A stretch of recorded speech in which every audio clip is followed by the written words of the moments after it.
تو اس کے دل کی بے ترتیب دھڑکنیں تیز ہوتی چلی گئی۔ اس کا شوہر، زندگی کا ساتھی، شب زفاف میں چاہت کے رنگ بھرنے آ رہا تھا۔ آہٹیں قریب آ گئیں۔ پھر دروازہ کھلنے کی آواز سنتے ہی اس نے سر جھکا لیا، اگرچہ کاشف اس کے لیے اجنبی نہ تھا اور وہ کافی دنوں سے ایک دوسرے کی باہوں کا لمس محسوس کرتے رہے تھے، لیکن فطری حیا اس پر غالب آ گئی تھی اور وہ روایتی دلہنوں کی طرح اپنی جگہ سمٹ گئی تھی۔ کمرے کی خاموش فضا میں وہ قدموں کی ہلکی چاپ کے ساتھ اپنے دل کی دھڑکن بھی واضح سن رہی تھی۔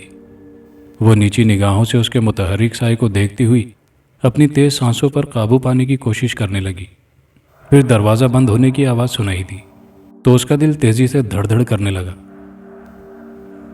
دروازہ بند ہونے کے بعد اس نے سائے کو اپنی طرف بڑھتا دیکھ کر اس کی سانسیں تیز ہو گئی تھیں۔ وہ قریب آ کر رک کر اس کے سامنے بیڈ پر بیٹھ گیا۔ وہ گھونگھٹ کی اوٹ سے اس کے ہاتھ میں مخملی ڈبیا دیکھ رہی تھی۔ وہ جانتی تھی کہ کاشف پہلے اس کا حنائی ہاتھ پکڑ کر اسے شب سہاگ کی نشانی انگوٹھی پہنائے گا، پھر اس کا گھونگھٹ اٹھا کر دیدار کرے گا اور اس کی بند آنکھیں پا کر کہے گا، ریشم اپنی آنکھیں کھولو۔ اور پھر ایسا ہی ہوا۔ اس نے ہاتھ بڑھا کر ریشم کا ہاتھ بڑی نرمی اور پیار سے تھام کر اپنی طرف دراز کیا، پھر مخملی ڈبیا سے نکالی ہوئی ہیرے کی انگوٹھی اس کی انگلی میں پہنا دی۔ آنے والے لمحے کے تصور سے ریشم نے آنکھیں بند کر لی۔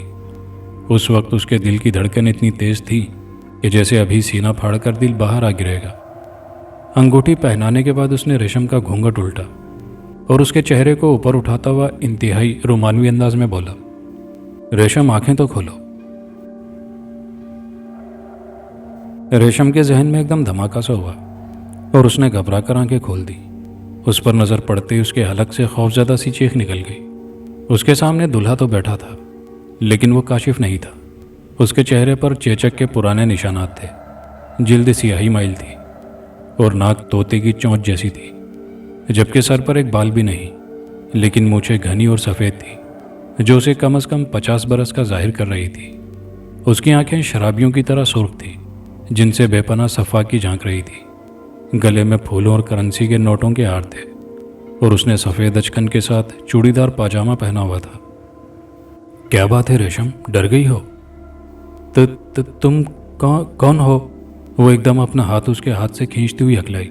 میں تمہارا دلہا، بلکہ اس گھر میں آنے والی ہر دلہن کا دلہا، وہ مسکراتا ہوا مکاری سے بولا۔ اس نے دوبارہ ریشم کا ہاتھ پکڑ لیا۔ آؤ ہم اپنی شب کی ابتدا کریں۔ اس کے ساتھ ہی اس نے ریشم کو اپنی جانب کھینچا۔ ریشم کے حلق سے گھٹی گھٹی سی چیخ خارج ہوئی اور وہ ہوش و حواس سے بیگانہ ہوتی چلی گئی۔